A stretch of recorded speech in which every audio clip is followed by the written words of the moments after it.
Good morning, everybody. To get you ready for March break, join the Hockey Hall of Fame as they celebrate 125 years of hockey's greatest treasure, the Stanley Cup.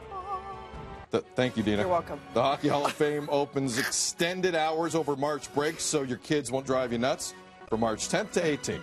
Check hockeyhalloffame.com for details and to access your family value offer. Right now, we're giving away this prize pack. It includes a VIP family pass for 4, souvenir pack, $250 Esso gift card, and a $50 Spirit of Hockey gift card valued at total $500. Yes. For your chance to win, head over to breakfast. How do we win, Sid? How do we win? Well, Dina, go to breakfasttelevision.ca, click on contest, and enter through daily prizing. Why always with the nasally voice? It's fantastic. You take your kids to the Hall of Fame, you see the thing that the Leafs haven't won for a long time, and then you go home. Oh, the thing that the Leafs haven't won for a very long time. Well, that's a fact. Sid, can I be honest? It's weirding me out sitting on this side. Kev usually sits. Do you have a side? Do you care what side you sit on?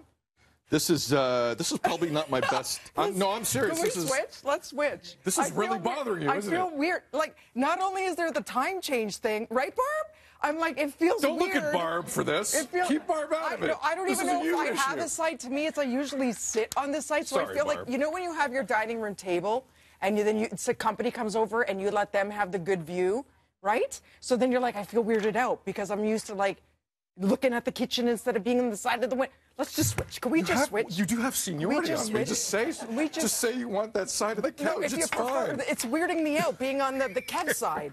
You're the Kev, okay? Are we Sid good? the kid? Yes. Barb, we okay, good? So now, Barb, are we good? We're good. We're exhausted. We're good. Okay, so that's a good prize pack, by the way. Hall That's of a Fame. really good prize pack. Guys, let's talk about this. So growing up in the 80s as I did, I think you're much younger than I am. Anyway, I was a 90s baby. You're a 90s baby. So it's one of those things where the parks, it was like, you got what you got. Maybe there were some rusty nails. Maybe You got what you got. You got 3. Where I was from, if you had 2 working swings and only 2 syringes in the park, it was a good day. That was a high-end park. Yeah. Well, now we see how far they've come in terms of protecting and making sure they're safe. But across the pond, they're actually doing something different. They're bringing an element of risk back into playgrounds. So would you allow your children to play in this prototype? Okay, in Britain, this is what's happening. They're saying out with plastic playhouses where there's like everything safety, safety, safety. They're saying time to introduce things with tire swings, crates, hammers, and saws. They say limited risks are an essential experience to childhood development and useful in building resilience and grit.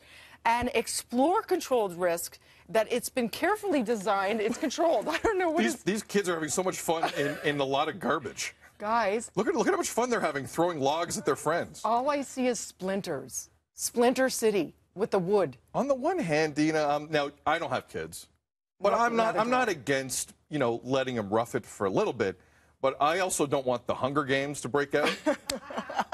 And it looks like these 4 kids honestly are just stealing from the back of Wembley Arena. Guys, the child on the right is holding a saw. This is a big no for me. What about Johnny log throwing over here? And the hard hats and the jumping and the no. Whenever I take he's doing parkour. He is. When I take my niece and nephew to the park, I have a million heart attacks because I just think of everything that could go wrong at any given moment.